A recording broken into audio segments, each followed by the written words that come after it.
It's 4 o'clock on a Monday, and you know what that means. It's time for another exciting episode of Taxi TV Live. This week, starring special guest star Rob Chiarelli. And guess what? Rob's late for a change. Yeah, so almost doesn't matter because I'm going to review a song at the top of the show. Let me get the old chat room open so I can see you guys. And a surprising number of people did not submit engineering, mixing, or production questions. People sent in questions for Rob like, you know, what was your favorite genre to work on or stuff. Oh, there's Rob now, late as usual. Mr. I'll be here at 3:30, Lasco. Hi, Rob. Well, you know, lots of stuff going on the highway, baby. Yeah. Yeah, traffic always sucks. So Rob is actually here. That's good.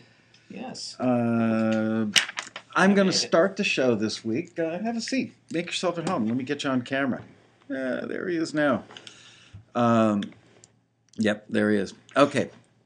No, it's not too late to ask. Actually, a lot of the... Yes, Michael got a haircut. Hey, Gareth, how are you, man? And there's Rob. Okay, so scoot close to me and, like, parallel to me so we can both get in the shot. There you go. Really high-tech stuff. Okay. Got a little bit of backlight going on there. Don't know where that's coming from, but what the hell. So anyway, yes, please keep submitting questions. We got a lot of questions that really weren't on target. So, okay, going to start out by listening. We're doing a new thing now on the show where we start out listening to a song every week. So we are going to Michael, happy holidays. Thanks, Rob. Good to see you. Good to see you. Are they started already? Let's see. Also, oh, good. Level's good. All right. So we're going to play a song called Change Me, and this is from Charlie Milliken. And Charlie didn't really have any specific questions so much as, I think, tell me what you think. So, Rob, let's have a listen to Charlie Milliken's song, Change Me. Let's do it.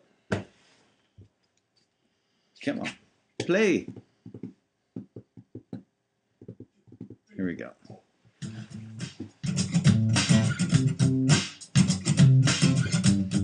You got a pen or a notepad over there if you care to write anything down. Ready for the edges since the age of 18. Ain't nobody gonna stop me cause it's all within my dream. To wake up in the morning and see how many people call just to say a great my concert was the night before. Before anything can happen, let's prepare for what I need. Been going out on a while now, step one, still just to breathe. Everything's the same, but everything's changed in my mind. I'm freaking out and it's the people that I blame. I just feel so ready, like I'm being held back, I'm unsteady. But thinking to myself, hey, let's just do this. I can't take control of my life if I'm too busy looking at the stars and thinking about all the time that's gone by. It's time for a change in my day-to-day scene. Time to turn around from that clock, face the mirror, and change me. Whoa, oh, whoa, oh, yeah. Whoa, oh, yeah. So take some medication, let it do its job. You feel less and less like you're being chased by a mob. And if there's one thing that I want, it's not to be a sob story looking like my whole life's been robbed. He said, I just feel so ready, like I'm being held back, I'm unsteady. But thinking to myself, hey, let's just do this. I can't take control of my life if I'm too busy looking at the stars and thinking about all the time that's gone by. It's time for a change in my day-to-day scene. Time to turn around from that clock, face the mirror, and change me. Whoa, change me. Whoa, yeah. I thought my whole life I've been pretending, but really all I was doing was bending. The idea all I'm good for is spending my time away from everybody's views. Just not to, you know, I'm thinking I can't lose it. My life to abuse, yeah. I can't take control of my life if I'm too busy looking at the stars and thinking about all the time that's gone by. It's time for a change in my day-to-day scene. Time to turn around from that clock, face the mirror and change me. I can't take control of my mind. I'm busy looking at the stars and thinking about all the time that's gone by.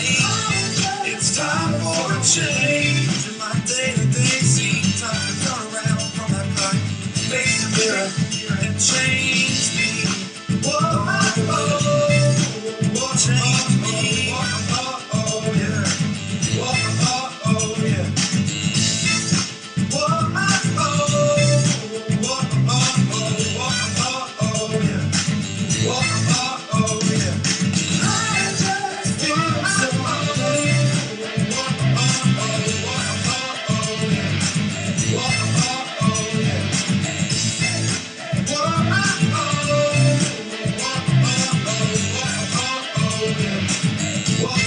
Oh, yeah. Yeah. Go Charlie Milliken. Whoops. See that? It's on He paid, loop. he paid attention. I said go and he actually went. Is this an iCarly? That is, man. That is the original iCarly hand clapper. Nice. What does this button do? Oh! That's when we get a song that's not so good. No, I don't know that you want to use Rarely. that one. I've used it by mistake a couple of times. Then Okay. we've got this switched. Nice. Funkadelic and distorted. And then we've got, Mm. it's not all it's quacked up to be, but it'll work in a pinch. Yeah, I've also got these guys. Nice. Couple of extra Nothing but high boxes. tech here. No, always the best for my people. So, hi, Cool. Rob. Hi, Michael. That was pretty cool. I'm going to let you comment just because Rob every year does the very last panel. We do a listening panel at the Road Rally, and he's become a regular on that panel over the years, so he knows what he's doing. Plus, he was screener number 6? 6. Screener Oh, number. Lord, back in the days. Yes.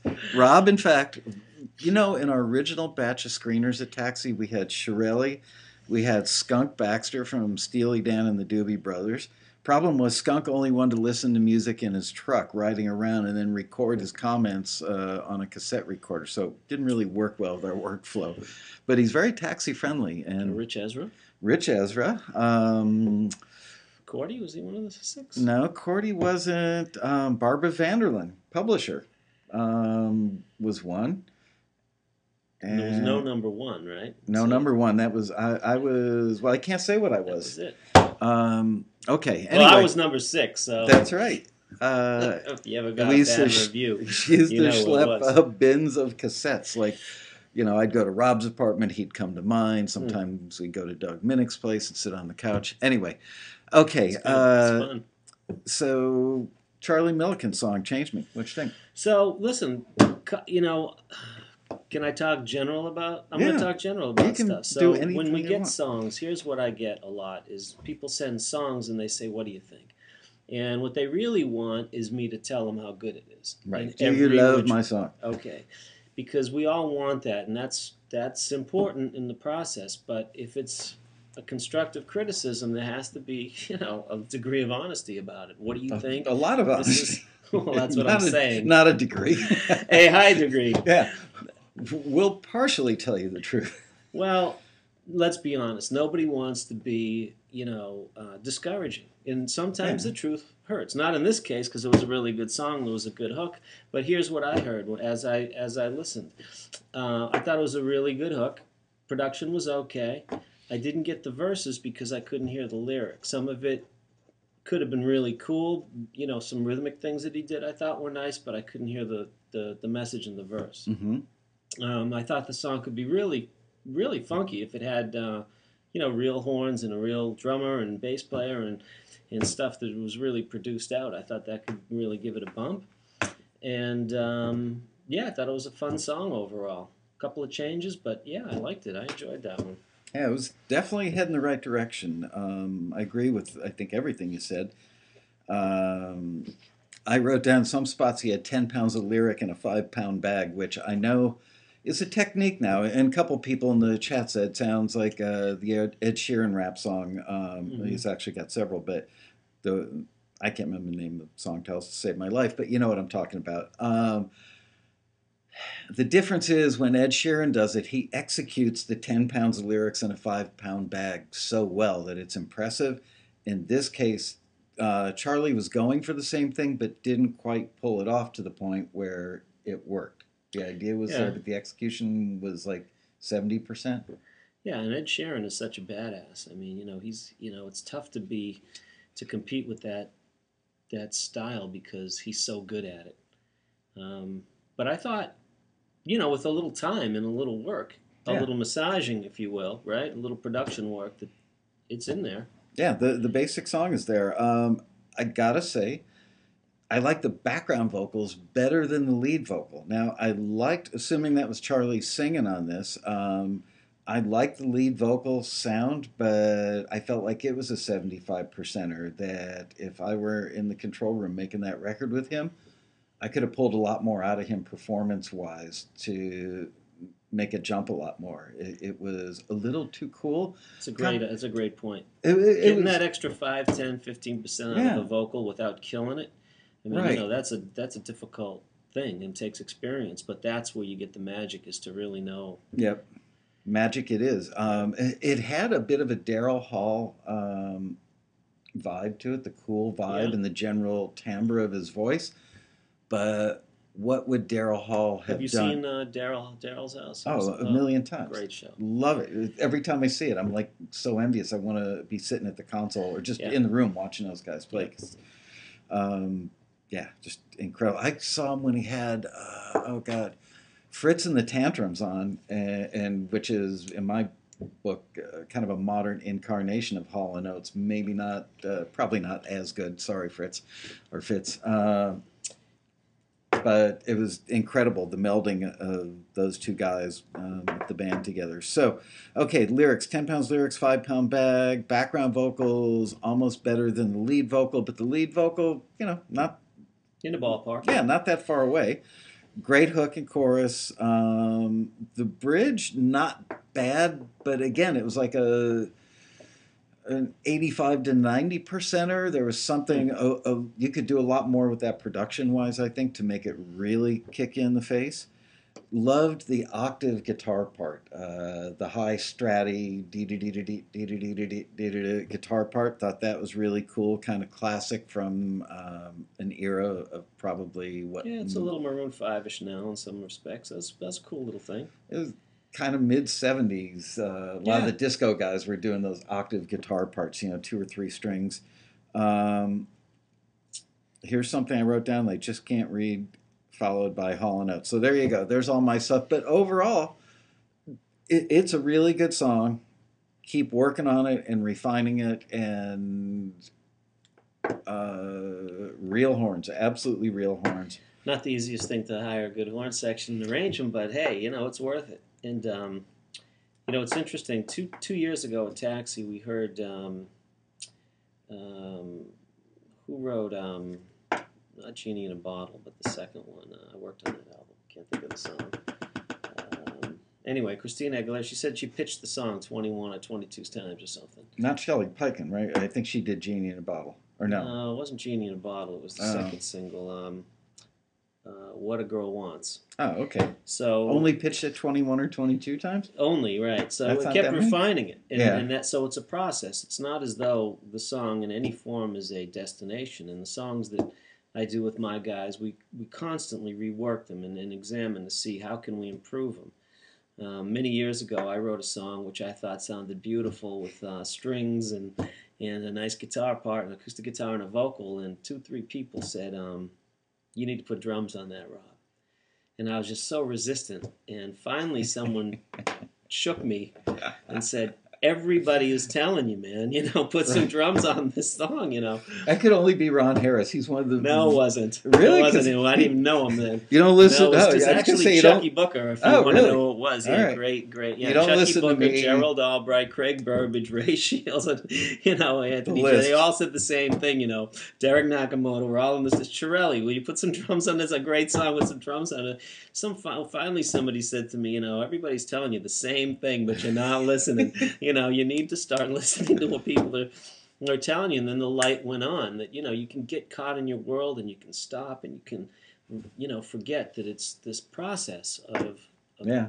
getting an inch further, a little better every day. So what you're saying is even people working on really big records at a very pro level have the same issues that guys who are not there yet have. Absolutely, and there's very, the line is a fine line between, getting a cut, not getting a cut, or getting a song licensed or not. And it's a game of inches, and you just have to keep working it.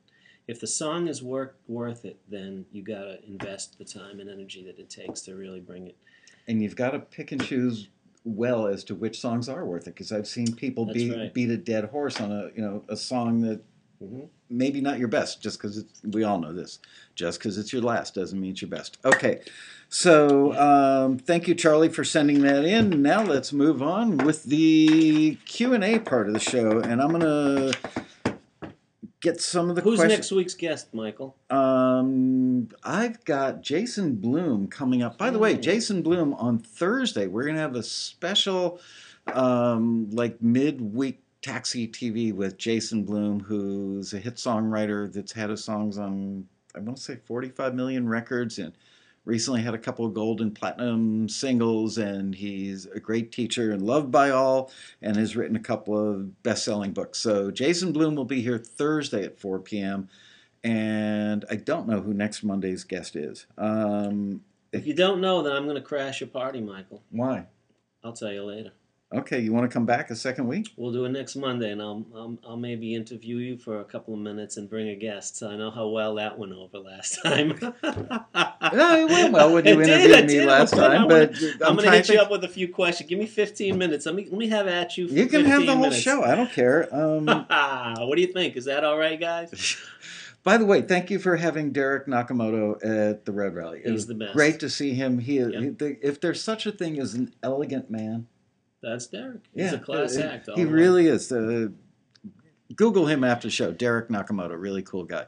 Okay, couple of self-plugs, though, first. Yes. A couple of things. I know you're in a hurry here. Well, I'm in a hurry because I want to give stuff away. Well, that's what I'm talking about. That's what I'm trying to say here. Well, I was a step ahead. But before we do that, it's a great album called Help by Erica Campbell, nominated for a Grammy. I had the pleasure of mixing it, so I'd like folks to check that out. All right. Check out that record. It's a good one. I'm very proud of it, so I wanted to put that in. I usually don't do self-plugs. I usually come to give away stuff like microphones. Yeah. There you go. There's a couple Today we'll be giving away Gauge ECM 80 microphones. I got my first feedback on one of these, by the way, because this was a pretty new product at the Road Rally this year. Brand new. And somebody that got a pair of them, just used them. There's somebody who gigs all the time, and they used them in a live gig, and they said they actually preferred it to a 58. Oh, yeah, they kick butt. Yeah, so nice going on that. And they're cheap, right? They're inexpensive. Inexpensive, not cheap, sorry. No, they're going out for $80, but they're gorgeous if you haven't checked them out. All right. Anyway. So we're going to give away a couple of those. And let me pick some questions off this list. Jill DeWeese. We're giving away something else, Michael. But I told them already in the email that went out. They're going to get some software. Okay. But don't give it away yet. Okay. All right. Okay. See, it's the holiday season. And it's holidays. It's the holiday spirit. And he's not giving away the partial thing where you get part of it and it works for 30 days and you have to buy it. You're getting the whole deal. Okay. So Jill DeWeese has a really good question. Really good question. Can you explain buses and their use? I'm using Pro Tools 11 point question mark. I don't think Pro Tools really matters. Buses are buses, kind of. But explain what a bus is. Okay. What a bus does is it takes the signal from one place and sends it to another. So if you have... It's like a big taxi. Here it is. So here's your audio file. Oh, you want me to use that one? Yeah. Oh, I like it. So here's your audio track. Whoop! Here's your audio track right there. And can you see that? Okay, audio track. So, really high-tech show. That's pretty good. I'm going to put that right there. Excellent job. And then what it's going to do is it's going to send the signal to what we call an aux. Now, the aux track is where you can put your reverb or delay. Okay, so let's get that there. So the audio track gets sent to an aux. So, like most consoles, and even in the digital realm, you would have like send 1, send 2, send 3, send 4, and 5 and 6 would probably be a stereo on a Yeah, these one-up. days there's like 165 of them or There you something. go. So on the way over there, what we do is we say it's a bus. We can bus it over there. That's one way to get the signal from an audio track or from one track to another. And it's a different way of adding effects other than using the inserts. Does that make sense? Is that articulate enough? Somebody explained it to me early on because it's so true. When I first started in the business, and I used to hear guys talking about buses all the time, and somebody gave me a great explanation. He said, think of it as a railroad track that runs sideways, across the recording console. And anything, the left is one track and the right is the other track, or 1 and 2. And anything that you want to put on that, you assign to a bus. And so imagine, let's say you've got 6 buses for the, not 165 like you'd have in the digital world, but let's say you have 6 buses on an analog console. So think of it as 3 parallel sets of train tracks, and then you can pick whatever goes shooting down those tracks to its destination, whether it's a piece of outboard or a live echo chamber or something like that. Good. Okay. All right. So here's what I use. Trick number 1 Okay. of the day. So if I have a lead vocal track and I want to add some reverb to it, I will take bus 1 and 2, which is an assignment. You take the audio track with the vocal, you bus it to 1 and 2, and then you set up an aux track which receives that signal from bus 1 and 2, and that's where I'd put a reverb. And if I want a delay, I would bus it to 3 and 4, set up an aux track, and put my delay on 3 and 4. And if I wanted, I don't know, a harmonizer, I might put it on bus 5 and 6. In other words, I wouldn't insert it on the lead vocal track. I would send the signal from the lead vocal track, or I would bus it to something else, to the effects tracks. I hope that makes sense. Yeah, I mean, it's really less complicated than it sounds like. Yeah, it's harder to use words to explain it. Yeah, just think of it as there's somebody loading a truck right outside of my office, so sorry about that. Okay, I just saw shit. I mean, shoot, they scroll by so quickly. Okay, Gavin Knowles. Oh, this is a good question as well. Gavin Knowles wants to know any tips on how to avoid phase problems in a mix. What's causing the phase problems? I don't have phase problems. Well, put it this way. It's really hard to find a mono button on modern consoles. Am I nuts? Especially on like digital stuff. Back in the old days, back when dinosaurs roamed the earth, we always had a mono button. So if you had phase issues... Yeah, it can make it easier to hear it. Yeah, and it would come from an out-of-phase source. It's not that the mix is making it out of phase. It's like an acoustic guitar with stereo mics that aren't correctly placed would make that out of phase, right? Yeah, there are a lot of things that can cause it. I'd be curious to know if he's online. What is it that's causing that?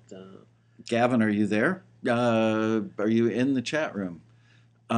By the way, the first thing I would look for is to make sure that my speakers are wired in phase. They're not out of phase. That'll mess you up pretty good. And the best way to check that out is put a kick drum or a snare drum or something with a lot of percussive attack to it right down the center and listen. And if it's not hitting you in the middle of your forehead, if it seems to be coming out of both speakers on the outside, then just reverse the black and the red on the terminals in the back, and you will notice that the kick drum or whatever goes right between your eyeballs. So yeah, exactly. Well, no doubt. And just wiring it correctly on the, you can easily check all of that stuff to make sure. But I've seen people sit there and call in maintenance and go through, an hour's worth of checking stuff out. Nobody ever bothered to check the monitors, the wiring. One thing I've noticed that I get in a lot of producer demos and songwriter demos is they add stuff like. Image wideners, okay, which if they're used sparingly, they work pretty well. But those, what that is it's introducing phase shift and other things into the signal, and those can be a big problem, and they add up. So They add up as in you're using one on this instrument and using another one on another yeah, instrument. they give you an instant pleasing tone because everything sounds bigger and wider. If you, especially if you put it on a mix bus and you start spreading out the speakers, well, yeah, it might give you that instant gratification, but it's not really doing you any good. That stuff, unless you just use it, just a hair of it, it's really really dangerous to So start messing with that. what you're saying is like it's the difference between a one night stand and finding the person you want to be married to for the rest of your life. That's interesting. Instant gratification versus something you want to go. So, trying to put it in terms, Woo! Didn't Yeah, get graphic. I understand. No, listen, that's good. Because stay away from that stuff. That's my general suggestion: is to stay away from those phase kind of things. It's just That's a good suggestion for almost anything. We've talked about this on the show before, so I won't belabor the point because I want to pick up the pace and get to a lot of stuff. But anytime you take one instrument and try and make it sound sexy all by itself, and if you do that to everything you're bringing up in the mix, pretty soon you've got too much, yeah. great sounding stuff, and it sounds harsh, it sounds thin, it sounds phasey, it sounds like crap. So don't be so quick to make everything sound great on its own. Make it sound great in context. Absolutely. Okay, next question. And did Gavin ever surface? And you'll have to say, hi, this is Gavin, unless your screen name would make that really obvious to Put us. it in caps or something. Is there a certain range that should be stayed? This is from, whoa, slow down, stayed within so the song sounds great on a pair of earbuds, then placed on an over ear, then a car, then a club, then a radio frequency will keep its quality. So basically, I think that person whose name is Wallace Sanchez is asking, how do you check your mixes? On what types of monitors do you check your mixes so that you know that it will sound good on earbuds, a car radio, pair of NS10s, a TV, which a lot of people, I think, listen to more music through a home system than Well, it's in these days you got your Dr. Beats, you have your earbuds, you have your cell phone, and you have your NS10s or whatever your studio monitors are, and then you have club speakers. For 25 years, I've mixed on NS10s. Pretty much, that's my 90% of my listening is done on Yamaha NS10s, just like those. And these are probably the same vintage as yours. Question I have is, how do you listen? What level? At the level we just heard that song at? Or? About that, yeah. I have two listening levels, and most guys that I know, my colleagues, are pretty much the same way. They have this listening level that's pretty quiet. Mm-hmm. I do 90% really quiet, and then I'll go and hit the dim button, and it's banging, and I might switch to the mains and then back, and I'll do those references from time to time.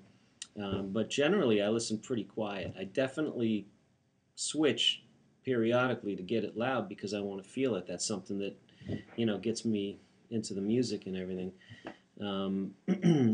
But I think that if you're primarily concerned with sound and balance of the instruments within the mix, then you're 90% of the way there to me.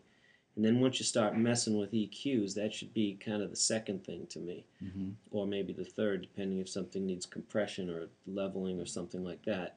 But most of the the mixing part comes down to sound and balances, and if those balances are in context and they make sense to you, then I think the other things start to fall into place. But you can't, it's hard to fix a level mismatch with an EQ. And Right. you can do it. You can make the bass pop out more by adding, certain frequencies or whatnot.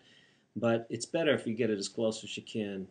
In my experience, it's better, I should say, if the levels are pretty close to begin with. So. And we've talked about this before every time you've been on the show, so I don't want to repeat it at length, but a lot of it comes down to the arrangement. Yeah, the arrangement's it's a big piece of it. If you've got a really busy bass part and a really busy piano part or a keyboard part with a heavy, busy left hand, it's going to screw up the sound of the bass just by Yeah, there'll be a conflict that you have to, depending on how clear you want each instrument, you might mess with that or take a look at that. That's exactly right. All right. This is. Yeah, it's not a technical question. Sorry. Gavin must have said something because I see Gavin's name Oh, coming really? up. Where are you, Gavin? Where's Gavin? I see Gareth Ebbs. Hey, Gareth, how are you, man? I'm not seeing.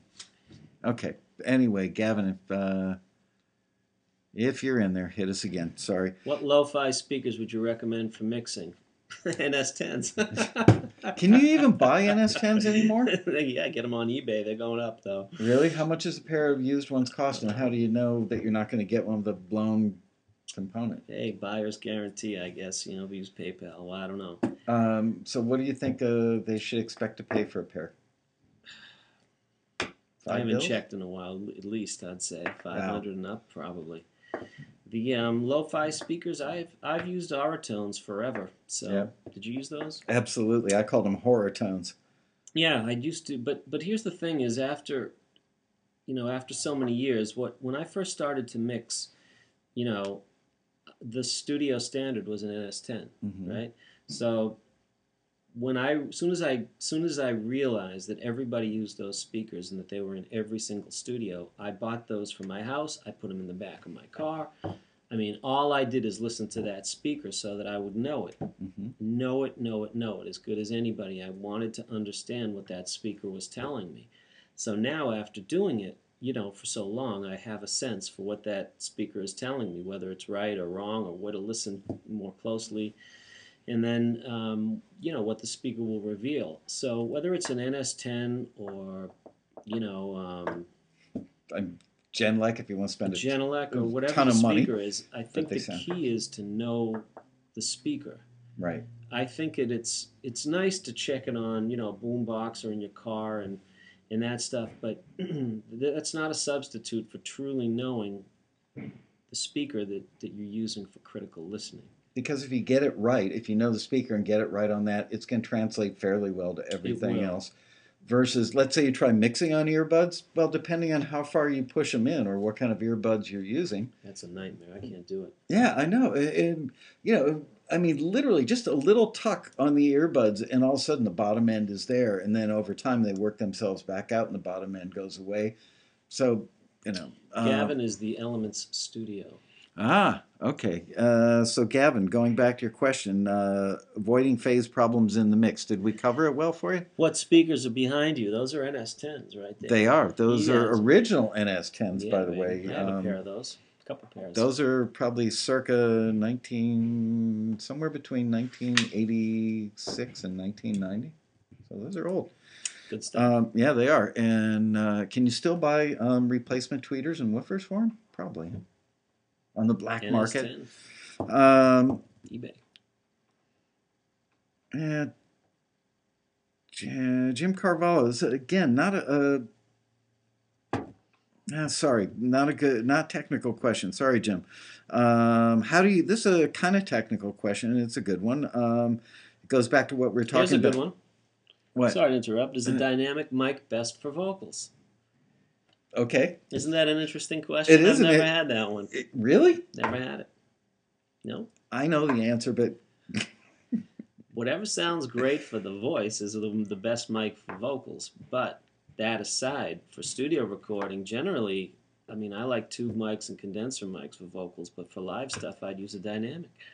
Unless it's really controlled where you have in-ear monitors, and then I'd use, probably a handheld condenser of some kind. So how's that for a long answer? It's not that long. I've got to say, condenser mics are thought of as being sexier. There's more technology in them. You hardly ever see people raving about a dynamic mic because it's a very basic principle. It's an for those. Yeah, except for these right here, the Gay GCM80. Those people rave about. But dynamic mic is it's an electromagnet that the pushing of the iron core within the coil makes a electronic signal that translates into audio. Whereas a condenser mic is a super, super thin piece of mylar that's got like silver spatter on it. It's like gold leaf thin practically. And it's a capacitor because there's a little airspace between the two plates and they're charged, positive and negative, and audio comes out the other end, goes through a little amplifier. So here's the That's thing. a lot of good questions. I'm going to mark them down. Yeah. We'll get to them when I get a break. Go ahead, Michael. All right. So anyway, here's the thing to know about dynamic mics. Somebody very smart taught me this years ago. Sometimes it's more important to get the performance than it is to get a killer vocal sound. So if you've got somebody, if I were going to record Mick Jagger, there's a guy that knows how to work a dynamic mic, and he's so used to performing on a stage. By the way, I was watching, I forget, it could have been HBO or Showtime over the weekend. There was a Rolling Stones like 50th anniversary concert, something at Hyde Park, and I saw about half of it. Way better than I thought it would be. And as I was watching Mick Jagger sing, I thought to myself, if I should ever get the chance to record Mick Jagger in a studio, I would just turn that guy loose with a dynamic mic and let him perform, because you're going to get a performance that's going to kick ass, and you can fix the audio later. But generally speaking, people prefer condensers in the studio. All right, what do you have? I saw a question about McCartney. He made a comment. Someone wrote that he made some kind of comment, which I haven't read, but he made some comment, and the last piece of the question was, should we abandon high fidelity because people listen on earbuds or something like that? Neil Young and Paul McCartney at odds with each other. I don't know why you didn't abandon high fidelity. I don't know why you'd abandon the pursuit of excellence in anything. So my answer to that is you don't abandon your craft or trying to be, as good as you can be, whether it's sonically, musically, creatively, lyrically, harmonically, melodically, rhythmically, or anything else. So no argument from me. And I don't think Paul would disagree. I think that. But Paul ain't going to sacrifice the audio on his records. Paul, what can you say? He's the father of, modern pop music for sure, and bass playing, and songwriting, and on and on. Chiarelli's got an original Hohner violin bass. That's what it's called, right? Or Hofner, I mean. Yeah, 65. It's a good one. It's sweet. If I could just get Paul to autograph it for me, I'd be all set. So John Clavin asked, how do you get a vocal in the pocket? Which goes back to what we were talking about before, getting that extra 10 or 15% of performance. Some of it is getting it in the pocket. How do you deal with that in the studio? And you've got a vocalist that is trying so hard to sing it perfectly and show off what a great vocalist they are and get every note just great. And because of that, all that, like they're in their own head so much that they're missing the pocket. What do you suggest doing to get them back in the pocket? The first thing I do is record the rough, the first pass. Right. Like no matter what. Level check. When they're not thinking about it, I'm recording it. Yeah. And sometimes, that saved my ass a lot, but sometimes that's the best performance because the singer may not be thinking about it. I mean, I'm pretty lucky because the singers that I record are pretty amazing. And then when I'm doing maybe demos or stuff like that where we were trying to get a particular performance, I think the key to all of this, whether it's a singer or a musician, is to get them to relax and be comfortable and feel safe enough to do it. Kind of like Madonna when you worked with her. Oh, Jesus. Yeah. I mean, He had to light candles and put them... No. It's not that I had to. We wanted to make that atmosphere just right. And she nailed it. I mean, she was amazing, But, that was, that was a lesson for me. And I said, oh, no, because, I made some mistakes in that session, and I learned from them. I learned from them. So...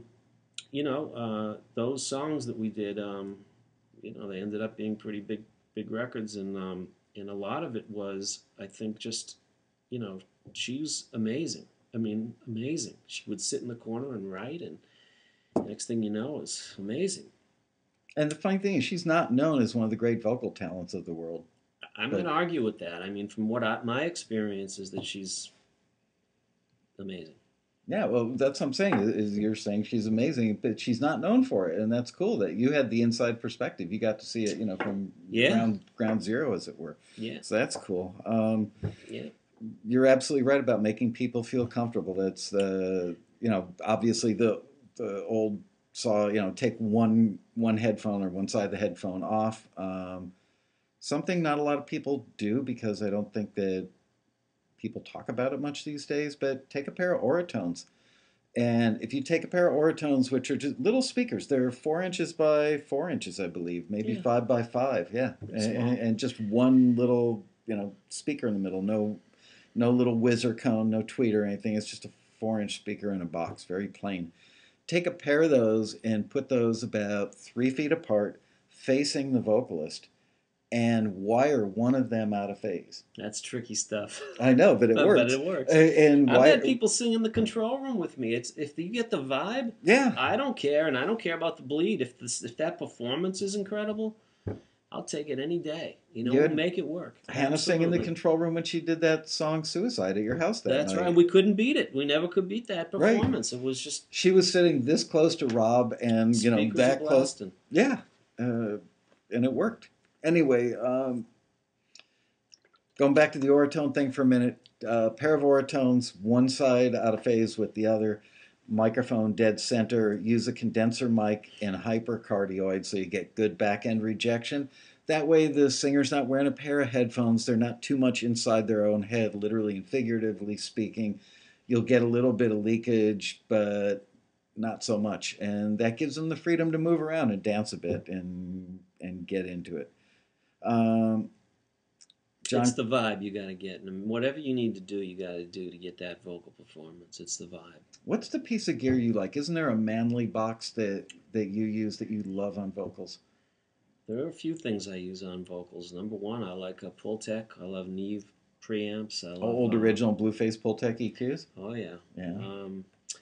Which I are not Avalon, cheap. Yeah, Avalon stuff. But truly, and a lot of people don't believe me, but when I'm called to record drums or vocals, maybe 1 in 100 has an EQ on it.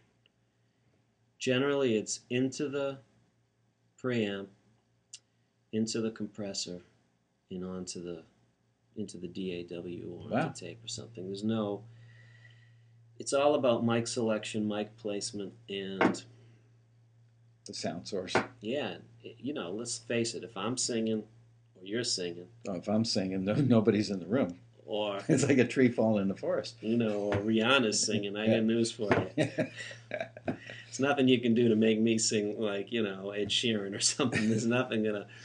So, yeah, I mean, this I'm a big Neve guy. I love I love the SSL console and Neve stuff, and yeah, I swear by all that. So okay, keep it simple. Assuming that yesterday I was mentoring somebody. I had a 23-year-old brother of a close family member, or a close family friend, come over to my house, and I was mentoring this young man. He was at the road rally, and I liked the fact that he was enthused. So I said, "Come on over on Sunday," and I asked him if he had a home studio, and he said, "No, but I've got a friend that's got a really cool studio, and I can use it when it's available for free. Got another friend I buy studio time from," and I said, "Dear God, please get yourself a home studio." And he immediately went to but isn't it like $10,000 worth of gear that you need? And I said, I got to be honest with you. There's so much you can do with nothing more than a Mac laptop, which you already had, and GarageBand. He said, yeah, but everybody puts down GarageBand. I got to say, the new version, even the old version of GarageBand, is way better than what Pro Tools was 10 years ago. And the new version of GarageBand? Or ADATs, and I can't tell you how many records I made on ADATs that sold gazillions of copies. I mean, it's not the format anymore. It's the song and the artist and the craft and the time you put into it. I don't think. I mean, look, if you had Monsters or what's that Iggy Azalea song? Well, let's say it's all about that bass. That's a mega hit. Look, you could record that on GarageBand, and that's a smash. Easily on GarageBand. So, Don't blame the technology. I mean, the stuff is out there. I mean, you can make a great record on any of these things. Now, can you make it as quickly? Maybe not. Do you have as much flexibility? Probably not. But can you do it with a little? Yeah, you can. Absolutely. So I said to the kid, the young man, here's what you need to do. And so, for those of you who are thinking about jumping in, want to know a down and dirty, inexpensive home studio that will absolutely work for a lot of stuff.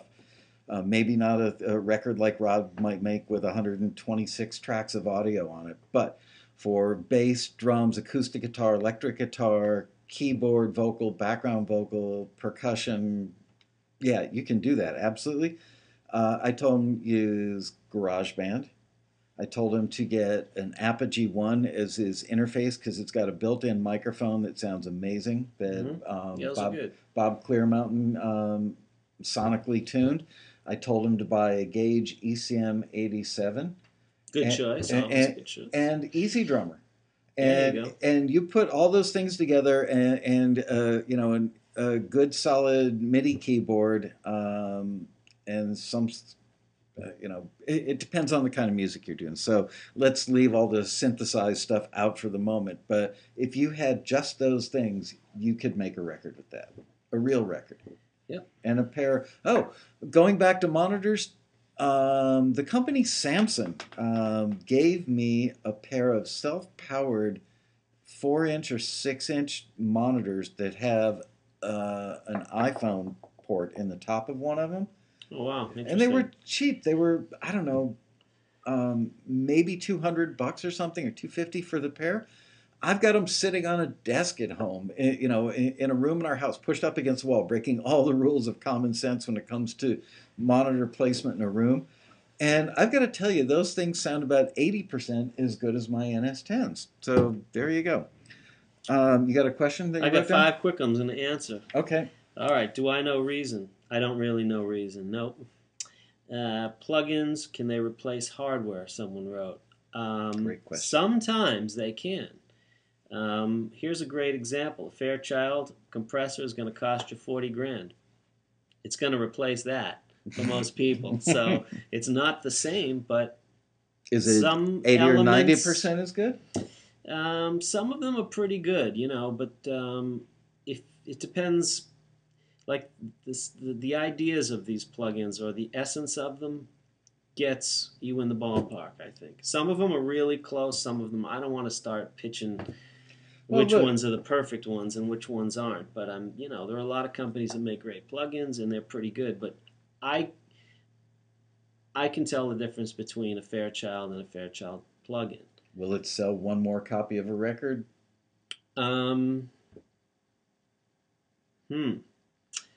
That I don't know that I'm qualified to answer, because if it's Paul McCartney, I'm putting him through the real deal, and I think there's a different thing at play. It's different sitting behind a console or sitting behind a computer, and it's different. There's a different thing happening when you're recording a vocal through, let's say you have a Neve and an 1176. Yeah, or an LA3, and you're going to tape with that. That's different than recording with, let's say an Apogee 1, and then you're going to process it later. Right. It does sound different. It just does. But you would go for pull out the big guns for somebody like McCartney or Madonna, because they're used to working at that level, with that level of engineer, that level of room, and you want them to call you up for the next record too. Right, and if you're going to do those projects, you need to know what, the first thing I ask when I'm in the studio with somebody is, when I did Johnny Mathis, what microphone does he like? Right. I'm not going to take a shot in the dark and wonder what this guy likes to sing through. Are you kidding me? I'm going to ask, what preamp? What do most guys at that level know? Oh, absolutely. They know what's going on. Yeah. Yeah. They know what's going on. That's how Rob ended up in the microphone business, by the way, with Gage. Was somebody walked into a session, and tell me if I'm getting this wrong, but somebody brought in a Chinese microphone, and you basically poo-pooed it, going, Chinese microphones never sound that good, and you heard that one and flipped out. It was Derek Bramble. He's done great friend of mine. He's done David Bowie and Celine Dion and a long list. Whitney Houston probably. It was pretty stellar list of people he's worked with, and he's a great guy, and he was the guy that recommended it to me. So hey, props to DB. Did you have one more question on your Oh, list? outside compressors. Yes, I use outside compressors to track to tape when I do vocals. I don't usually use a compressor on a bass unless it comes from the player himself. Wow. I don't usually put a lot of compression on the guitar to tape. Occasionally, if it's cabinets, I never put a compressor on the drums when I go to tape. Not any compression. Maybe on the room mics, but that's it. I will never compress the drum to tape, and it's all for me. I still get a lot of drum gigs to record drums, and people are very surprised generally when it's all. I choose the right mics, I choose the right position of the mic, the right preamp, and that's the way I do it. Is it just me, or look? Everybody wants to get a great drum sound. Back in the day, before so many great sounding sampled drum boxes were out there, you had to know how to get a great drum sound. I never found it that difficult. I was always amazed by the smoke and mirrors guys that would, bring in sheets of plywood and suspend microphones from the ceiling and spend 3 days, maybe even a week, working on a drum sound before they'd even start the record. I, on the other hand, learned from, guys like Tom Dowd the good basic stuff and could get a great drum sound in, I don't know, anywhere between 10 minutes and an hour. That's because you're gifted. No, I'm not No, but gifted. the truth is, no, but I work with you. I mean, I understand that. I mean, some people take 2 weeks to record a vocal, and some take it in the first pass. I mean, some people have instincts that are natural, and they are able to do it quickly. And they're just basic rules you follow, It's Hey, I can't dunk a basketball. right. I mean, that makes sense. Some people can, I hate to say it. I hate to be flippant about it, but, we can't, some people really have a gift. Drum sounds, production, working with artists, those are different skill sets, playing bass, guitar. Some people have a natural ability to just recognize what needs to be done, and it's an instinctive thing. And well, then I've got an 1073 preamp. Someone asked, "We'll be making a reappearance. Just send us an email." The that's right. reappearance is coming very soon, actually. I want to play with one of those for a weekend sometime. Scott Hansen asked, "Can the way the song is mixed affect the way you'd interpret the genre?" I think so. I think if there's it's important to for me to ask the producer or the artist what if I get their most recent rough mix, I'll listen to it and ask, how do you feel about it? Can I deviate? Can I go a little bit further away? Or you feel like this is, you're married to what you have? What do you think? And usually they'll give me, remember they've worked on this for weeks or months, so they have a sense of where they want to go with it. Why would they spend all that time and then ultimately bring it to you anyway? Objective years, bringing it to the next level, 5% more, 10% more. Some cases it may make a huge difference. It might be an objective set of years. Oftentimes they'll bring me a record and I'll say, hey, it's just too much going on the verse. Let's try muting a couple things. Is that all right? So we try muting a couple things, and maybe it's a matter of developing the song, but bringing it to a mixer. Generally, that mixer has done so many mixes, they have an instinct to know what the development of the song maybe should be or what might feel right to them. Mm-hmm. And it's not so much about the sonic relationships as much as that, hey, this is a new set of ears that's going to really, either confirm what we believe to be right or, answer some questions that we might have. So that's also part of the job of the mixer, is to be that sounding board that comes in and objectively helps, really finalize the... So you kind of, may affect it more as a mixer just by muting and unmuting stuff and flying stuff back in somewhere else, blah, blah, blah. Sure. Yeah, so maybe. that you're almost acting as a producer or arranger more so than just a sonic guy, because it's not just about EQ and compression and level. Sometimes. Sometimes. But could you take something, to go back to Scott's question, can the mix affect the genre? Yeah. could it go as far as taking an R&B song and making it sound legitimately country, or could it be, rock going R&B because of what you do in the mix? How far can you take it? You can make changes. I've made changes, but generally it wouldn't be, incredibly drastic. It might be, hey, let's make this more of an indie drum sound instead of classic rock drum sound, or let's make these drums sound like lo-fi or a loop, or let's put a sample underneath them to give it a little more, you know, substance on the bottom end, and that might make it more of a crossover type of record. Mm-hmm. So those little things, they may sound simple and subtle, but yeah, they could definitely affect the overall, the way it's received by the listener. I totally get what you're saying about the classic drum sound or classic rock drum sound or classic pop, Celine Dion kind of drum sound. Mm-hmm. Certainly that was more from my era, mid 70s, through some of the 80s, as opposed to the indie sound. Indie drums, Rob, I could not agree with you more on that. That if you're playing,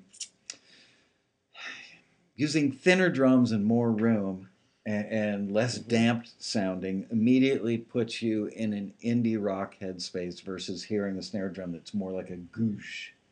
Yeah, the snare sound can change everything. The kick sound certainly can change things.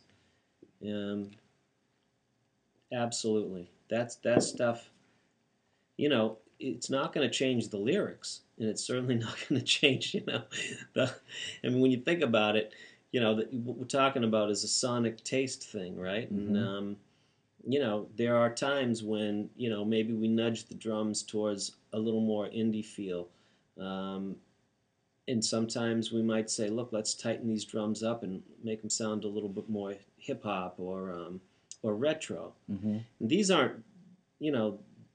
aren't like completely wiping the slate and taking it from scratch, but they're just messing around with, relationships within the instrument, or, an EQ thing, or level of a room versus a kick or a snare, stuff like that. It'll definitely make a difference. To me, it will. Eric 102 wants to know, how about some tips on good plugins for mastering? Good plugins for mastering.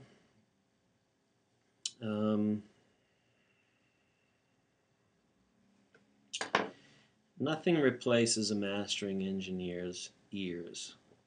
And once again, that's an important part.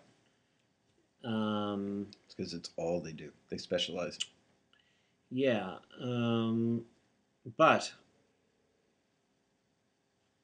I don't have one that I really love. I've seen and used most of them, but I think it's like anything else. What's the best guitar? Well, there's a Les Paul, there's a Strat, there's Rickenbacker, there's a Tele, there's a And would you things. recommend different type of mastering software for a different type of music? If you're doing a big pop record, like a hot AC record, maybe with strings, lush sounding strings, a Celine Dion thing versus doing a Green Day record.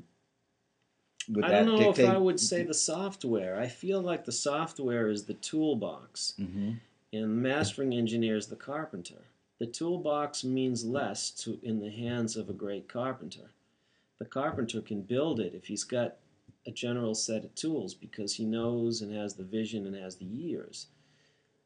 That's a lot more valuable. The carpenter's more valuable than the tools. Mm-hmm. I think trying to build a deck with a set of tools is going to be different than a real carpenter. The real carpenter is going to really do a nice job.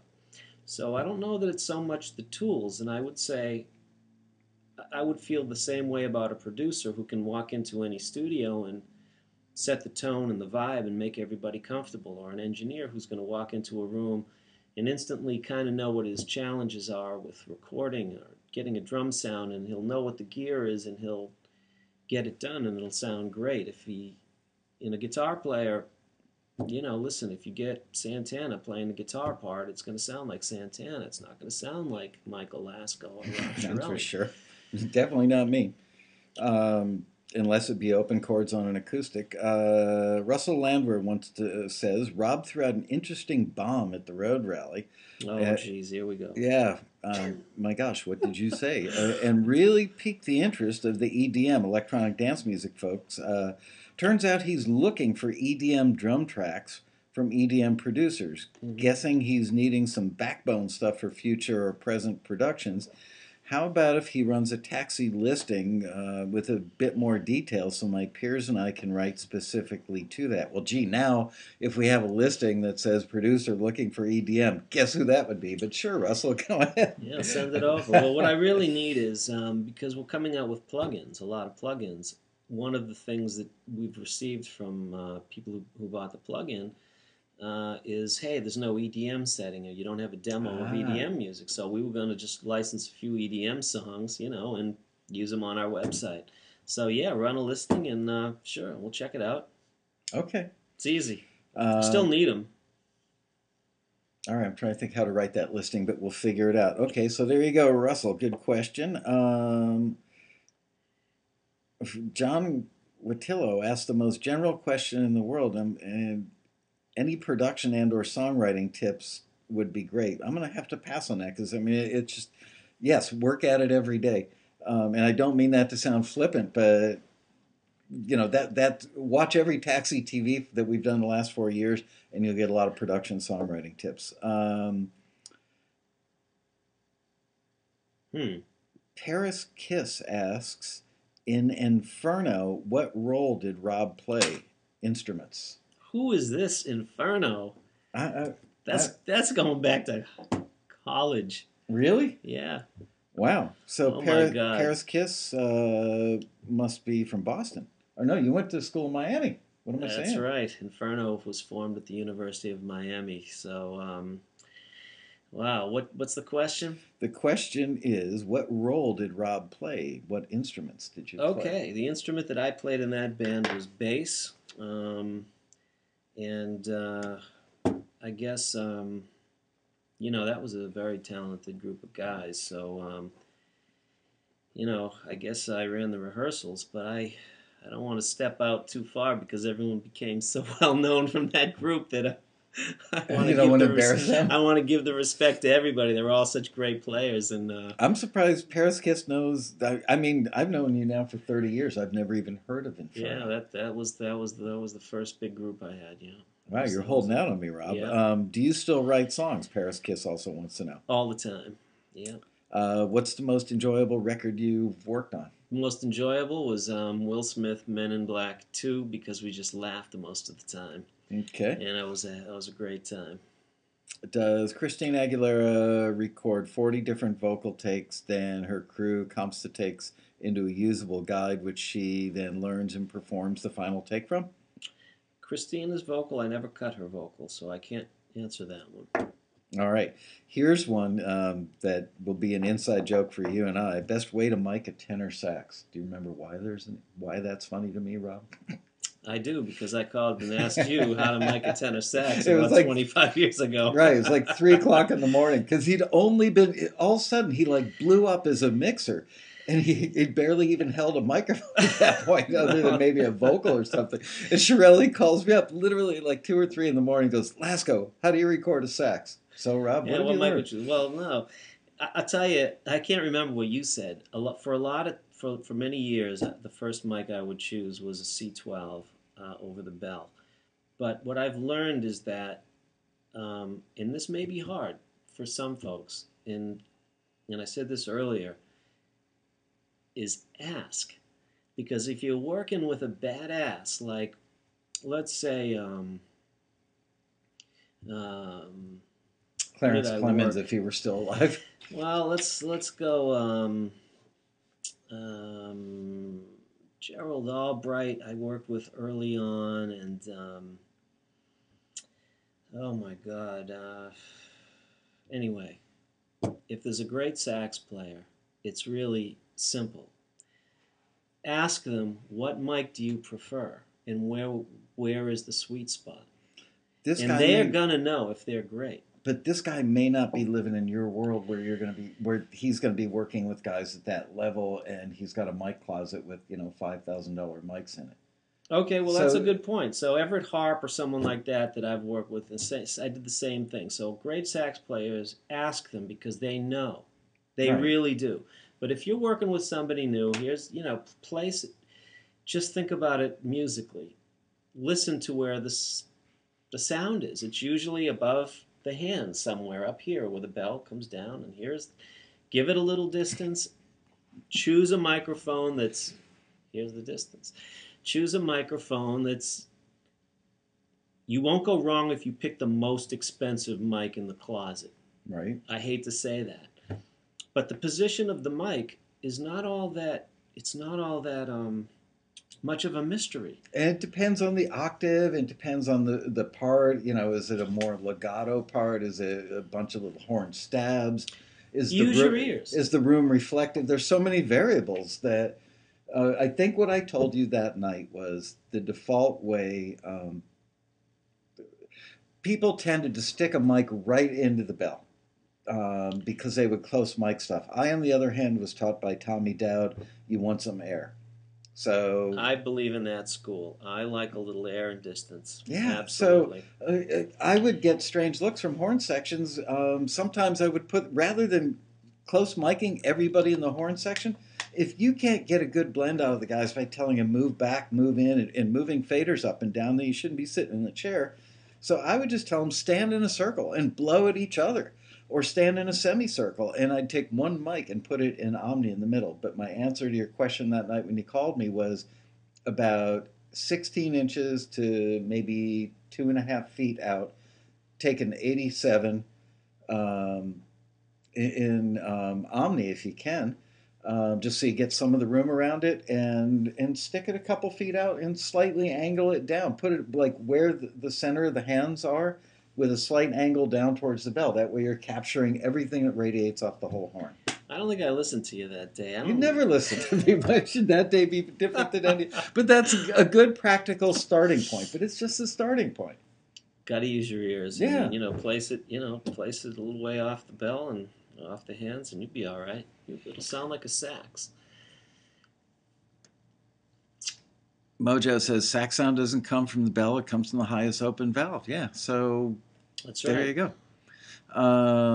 So to clarify, that's why I mentioned the hands, right? So Yeah. the hands are here, and if you give it a little distance, you're going to be just fine.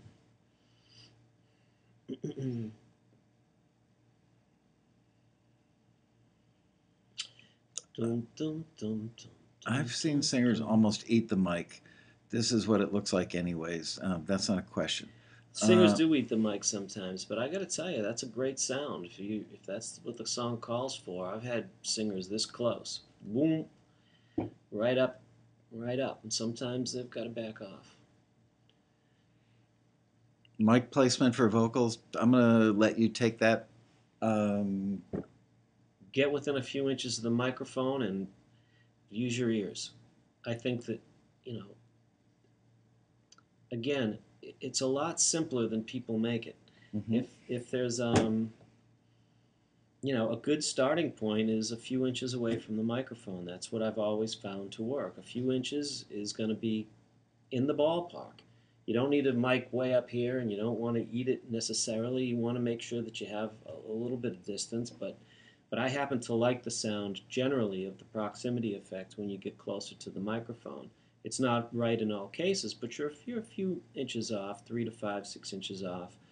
You're going to be in the ballpark, and then you'll quickly know whether that sound is going to work in the record you're making. The other thing is that the singer is going to have instincts too. Mm-hmm. Some singers work the mic and they know when to get closer. Some singers don't have mic technique. So that's when the production comes in, and you should hear if they're too far off the mic, and you maybe have to, take a second and remind them, get a little closer. These things are all part of what affects the performance, and it could also have to do with singers tend to back off if they're going for the louder notes, and maybe the headphone balance isn't quite what it should be for them. Right. Sometimes I'll turn down the vocal to make them belt it out louder, because I know the high note's coming, so I don't want them to back off. So there's all those little things can affect the performance, but generally, a few inches off the mic, you'll be all right.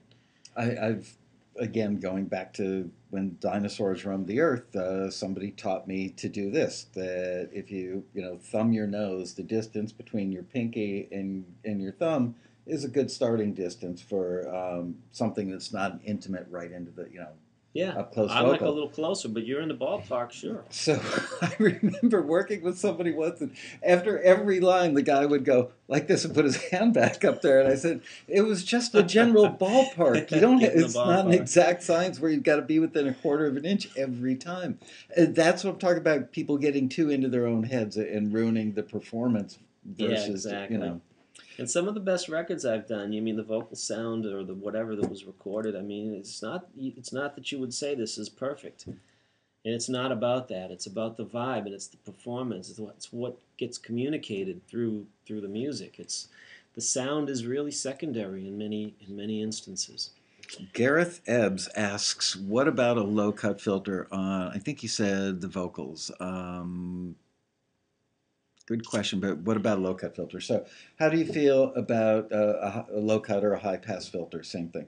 I I mean, well, generally, not yeah, low cut and high pass. Yes, I had to think yeah, about that. if I'm going to use what he's saying is cutting the low frequencies out during the recording of the vocal. I think. Right, and I think Gareth, are you asking in the context of maybe if you're using a condenser mic and working the proximity effect, which would add bottom, or Yeah, the closer you get. But I mean, I would never track I can't imagine tracking a vocal with the high pass filter, which is also, see, the high pass filter lets the highs pass? pass. Right, So that would, another way to say it is a low cut. low cut. I would never have it above, say, 80. And you can go up to 100, 120, and in some cases 150, but I wouldn't do any of that. He's I talking about wouldn't frequency, frequency. hertz. So Yeah. I don't know that I would worry too much about that part of it. I very rarely have heard a vocal be ruined by. I've heard more vocals ruined because they cut out the lows, Hmm. and I've heard more ruined that way than vocals were ruined by keeping them in. I think the only times I would ever use a high pass filter on a vocal is if I was doing something really intimate, like right into the mic, and had to crank a lot of level on the preamp side so much that I was picking up air conditioning rumble or a helicopter flying by outside the studio. Then I might use a low cut filter just to be on the safe side, but Yeah, I you're don't think. fixing a problem. Right, I didn't use it for a technique. Yeah. All right.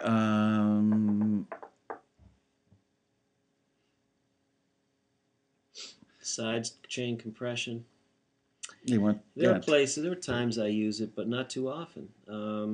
Is it dangerous, like the phase, the things that introduce phase Yeah, anomalies? side chain compression can be tricky. It's hard to explain over the internet in a way that would be beneficial. I think that if I got into it, we'd be talking for a while, and it could be sending folks in the wrong direction. So I don't find that side chain compression is going to make a huge difference in songwriter demos and production demos. Not all that. It's not all that much. In the EDM world, we have side chain stuff going on with the bass and the synths, and I can talk for an hour easy about that stuff. But yes, it's used, but those are like used as effects more than Because anything they're else. needed to solve a problem. Yeah, and a de-esser is a great example of like side chain compression, or it's just going to compress the high end. So there's there's definitely value to it, but a little too complicated, I think, to get too deep into it. I saw somebody ask a question earlier about what would you do. This is another one of my Tommy Dowd things that I learned back in the day. How would you mic a very basic drum kit with limited number of mics? If you just had a kick, snare, cymbals, and a floor tom and one rack tom, and you wanted to simplify the miking, Tommy Dowd taught me this, and I swear it works really, really well. 57 on the snare, which is a default microphone for probably 80% of all snares or more. a 421 Sennheiser 421 on the kick, which I always liked with a little pillow or something thrown in there to dampen it a little bit. But here's the tricky fun part: is rather than setting up tom-tom mics and overheads, and I would do this mainly on jazz gigs, is take a pair of 87s and put them in figure eight. So you get the cancellation from the sides of the mic, but you've got great pickup from the top and the bottom. And if that's it's hard to do, but put the microphone in figure eight halfway between the cymbal and the tom-tom, and then listen to the drummer play. And so you're getting the cancellation of the side to side, so you eliminate potential phase problems, and you're using one microphone to pick up two things. And it's really just a matter of raising it and lowering it depending on, is he crashing the cymbals or riding them hard? Is he hitting them with brushes? Again, it goes back to dynamics and stuff, but it works amazingly well. I love it. I've never tried it. It works so great, but most people wouldn't do it now because there's so, endless tracks, so you could literally microphone the top and or mic the top and bottom of every drum, and just have all that stuff. But I come from an era where when I first learned how to engineer, it was on 16 track, and so we had to conserve. And 4-track. Well, I did stuff on TAC 30, what's it called, 3324 or whatever. But yeah, I remember that we had kick, snare, drums left, and drums right. So 4 tracks for the drums, and you had to basically mix it live to tape, and it had to sound. Went down with the overheads and kicking a snare or something. Yeah, and I would still do it that way. D112 and the kick. Yeah, a lot of that stuff is good. A lot of that stuff is pretty solid. Good. What do you use on the kick? Do you have a preferential mic?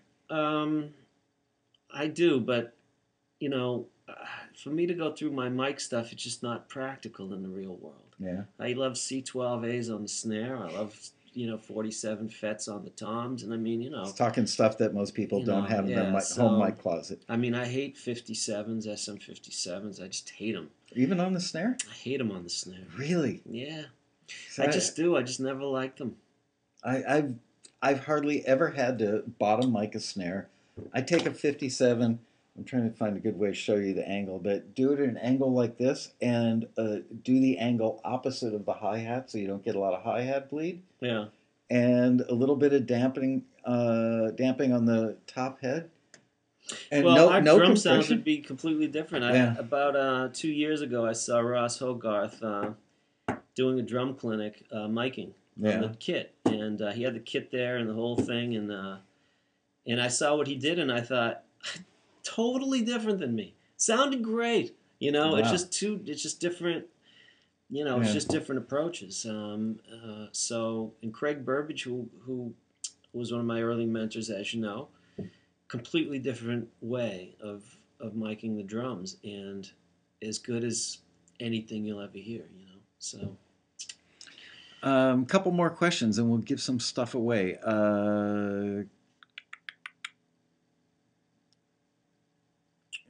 Hate him on the snare. D112 or RE20, good on kick. Oof. I don't like the RE20. I've never found anything I've used an RE20 on. I know guys that swear by them, and I know guys that love them on horns. That's a sax mic. Panning, left, center, right, or full stereo field. There you go. For me mixing, you can give me a 3-way switch: center, left, right.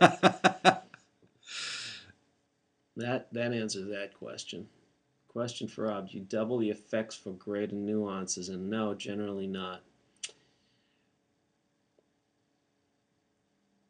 Is there an imperative? I think one of the things, when a lot of questions I do get at Taxi. By the way, I had a ball this year at Taxi. At the road rally? Oh yeah, at the road rally. I met some great people. I had a ball, and for all y'all that were there, and really, really another good year. So, and for those that missed, come on back. Come to LA next year, because it's the most fun, and I get to meet so many people, and it's really inspiring. I always leave there full of energy, and I hope that we give when we do clinics that they get the same from us. But I feel like it's unfair because I leave inspired, and I'm feeling like I hope they got as much out of it as me. He puts a silly amount of prep time.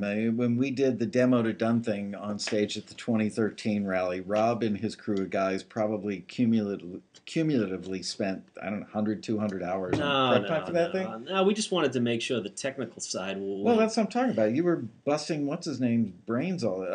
Yeah. Who's your assistant? Tom. Tom Curry, right?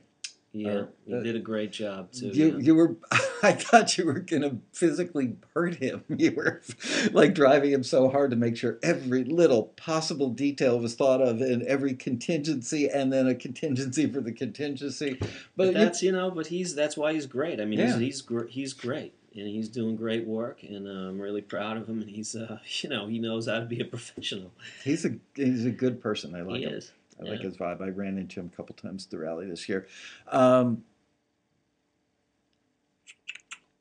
We both went at the same time. Big shout out for Rob's Mix Bus Light. Woo, woo, woo. Best $19 ever. Thanks, Alex. I've got a great photo, which I won't have time after we finish Taxi TV because I've got to help the guys get a listing out the door. But I was going through Rob Rally photos for the next newsletter.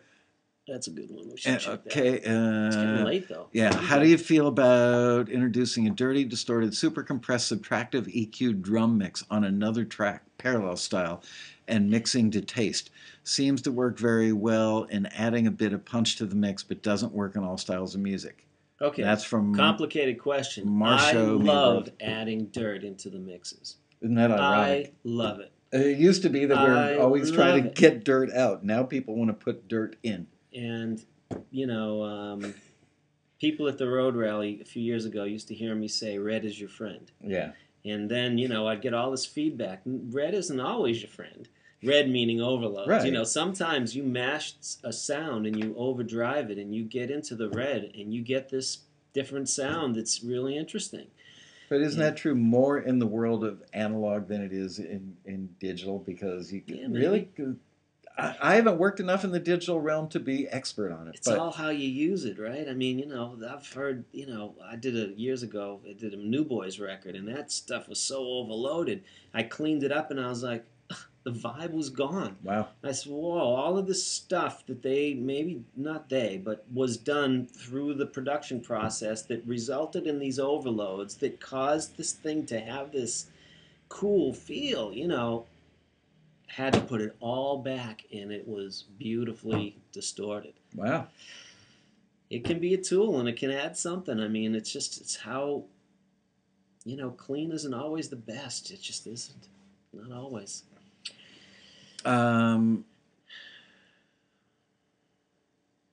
Sausage fattener? How do you control the dirt? Just use the level control and use your ears. Is it wise to compress the master track? If it sounds good. By the way, see me leaning. I'm getting eye surgery again tomorrow. I'm going in for a laser capsulotomy. Oh, remember I had cataract surgery like 4 or 5 years ago, and my eye tried to grow a natural lens. I've got implants in both eyes, and my I didn't know that. Yeah, and remember I used to wear those black glasses, and then they said, at 55 years old, they said, you got cataracts, kind of early for that. So my left eye is trying to grow the natural lens back over the plastic lens that's in there. How weird. So the whole procedure takes 10 minutes, no drugs. They just dilate your eye and go bap, bap, bap, bap, bap, and you walk out of there. If I shut my right eye and look at this, I can't read anything in that thing. And it was a taxi member that said, Michael, I thought you had your eyes done. I see you leaning in to read the chat room, and that got me thinking, going, you know what? Mm.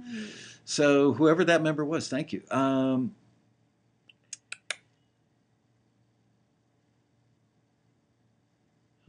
Rob, what do you think of Lander, Landr?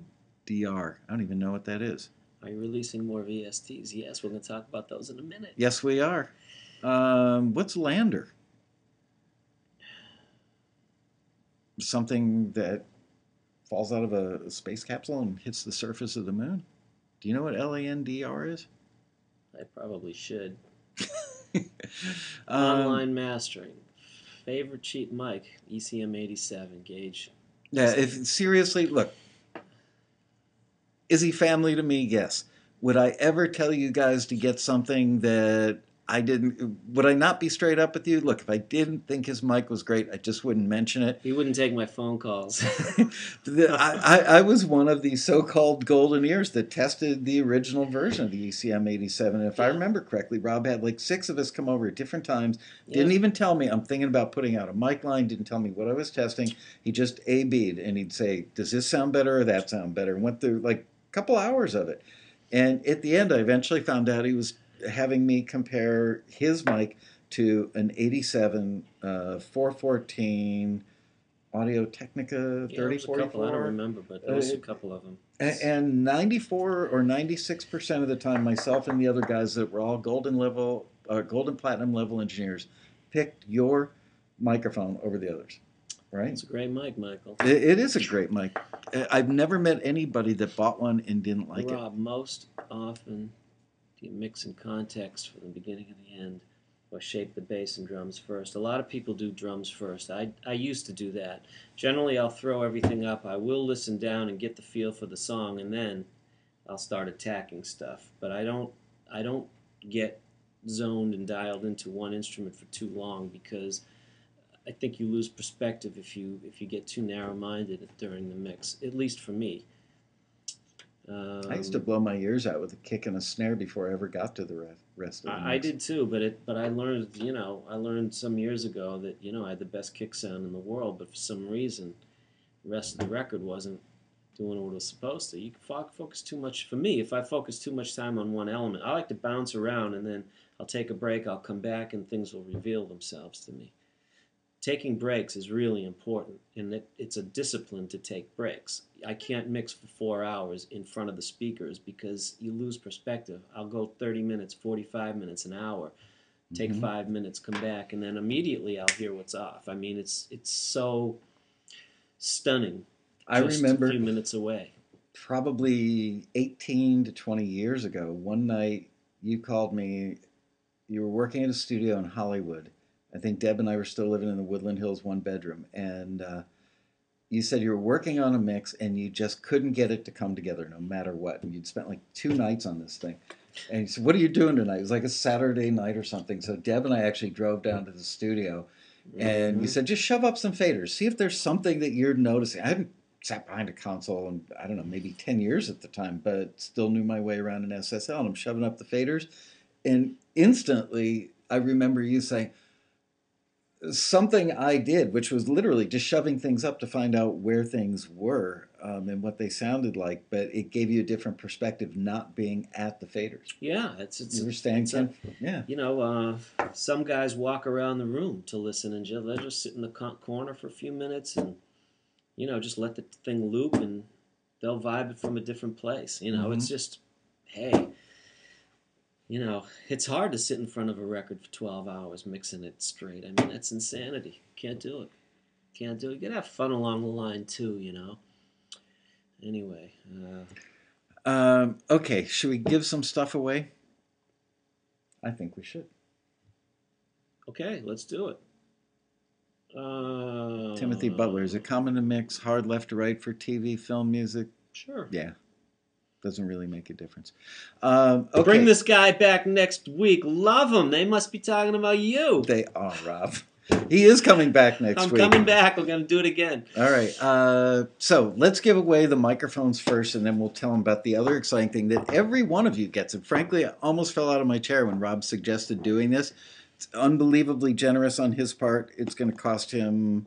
Nothing. Let's go. Forget that. This is the season to be happy, Michael. Yeah, what can I say? I'm Scrooge. Okay, Gauge ECM 80 microphone. Let's give the first one away. Look, there you guys are in the reflection. Woo. You don't have to... Well, I didn't even say do plus ones. You guys are so funny. All right, I'm going to shut my eyes and run my finger up and down the thing, and you just tell me who I land on. Go ahead. All right. That is piano something, Maine SoCal. Okay, where'd you go? Piano something. Piano Main SoCal. Okay, or maybe Piano Man SoCal? Piano Man. I couldn't read it because we're going. Vroom. Yeah, I mean, it's amazing how fast you guys are flying in. Whoa! Holy crap. I mean, literally, it looks like those movies where they have, the computers running, Oh my Lord God! You can't even. Whoever that is. All right, well, Piano Man SoCal got the first one. So here's what you need to do, Piano Man SoCal, is email Sophia. He just wrote, yes, it's Piano Main, I think. Oh, Piano Main SoCal. Okay, email Sophia, Soffia, at taxi.com, and give her, oh, there you are, Piano Man in SoCal.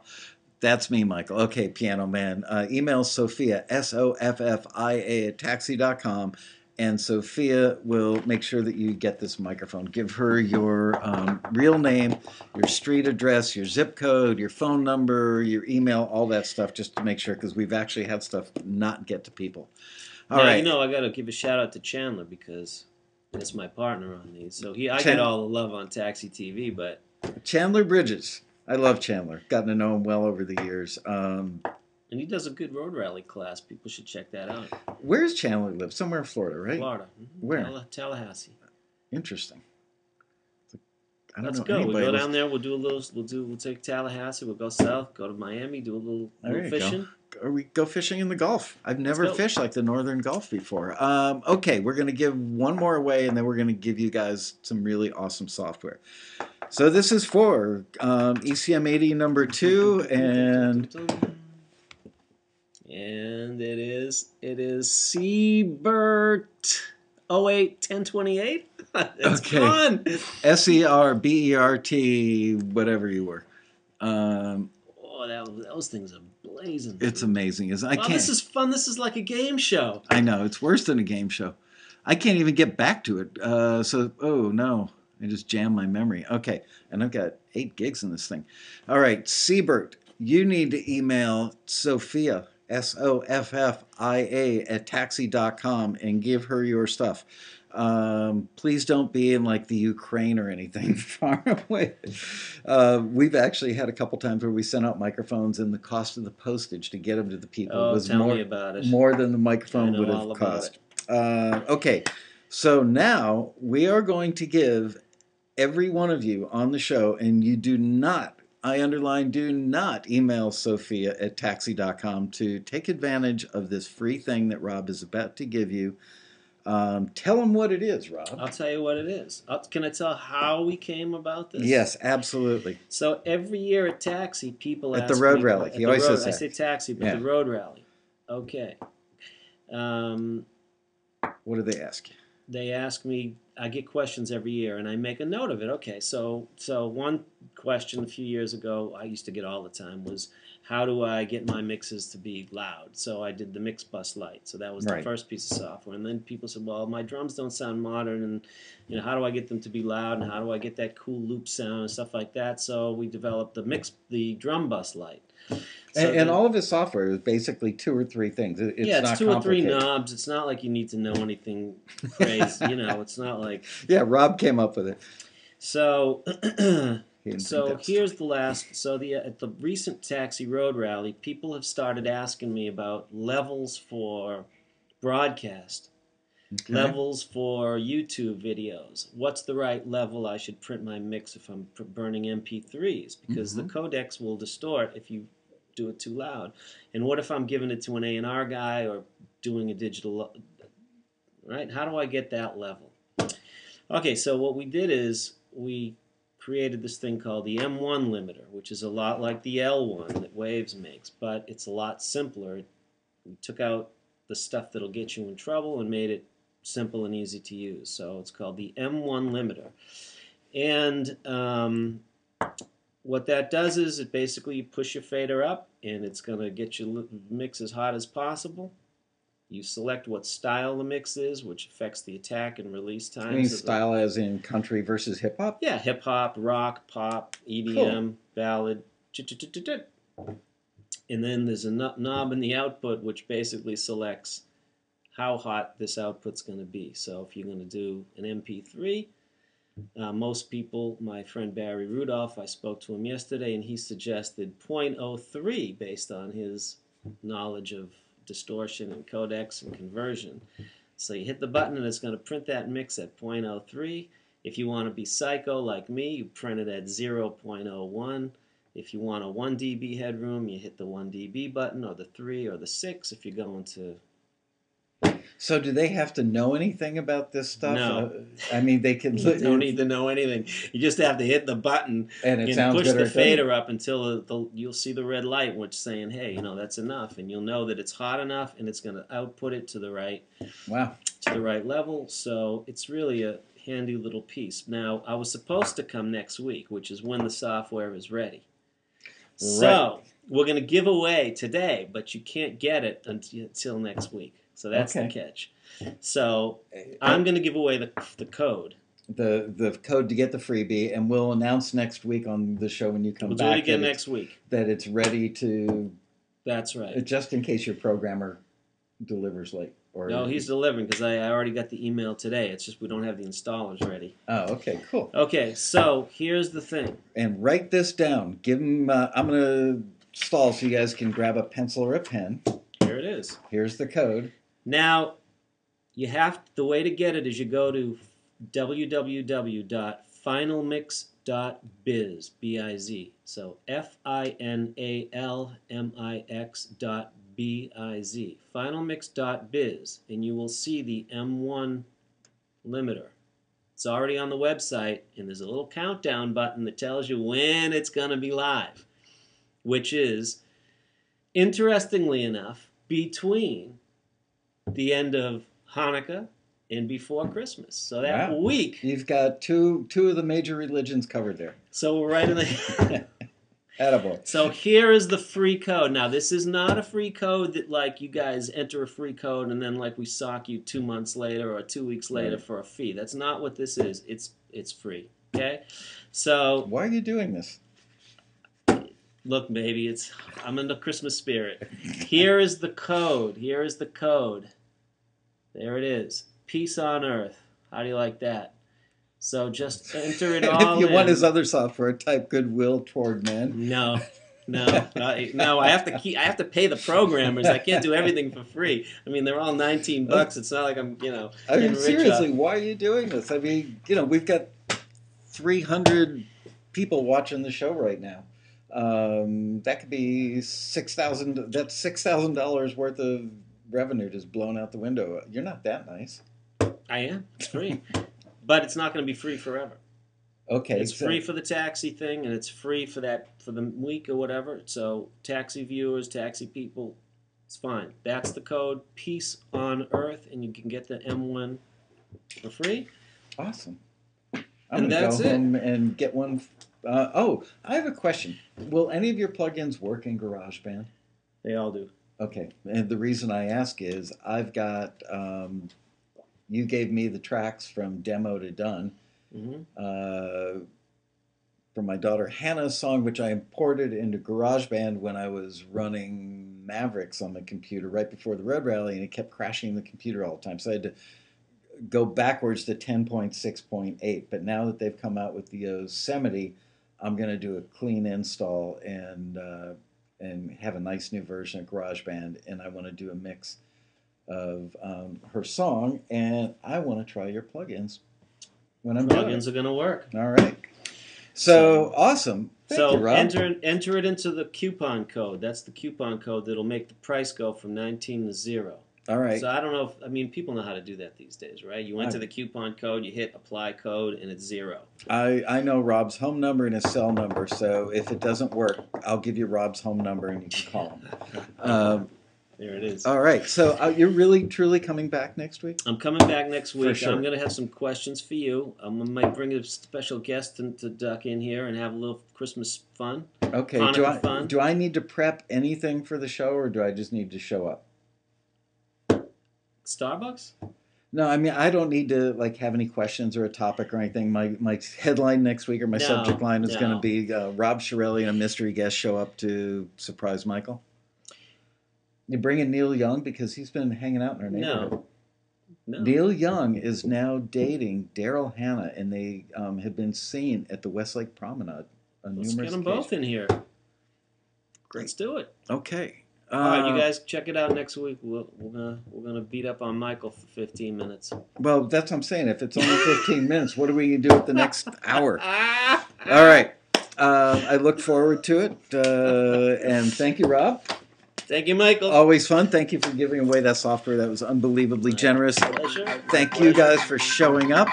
And we will see you next week for, I'm not really entirely sure what we're going to see you for, but we'll be here. And don't forget, Thursday of this week at 4 o'clock, Jason Bloom will be joining me, and we will be talking about songwriting. All right, you guys. Bye.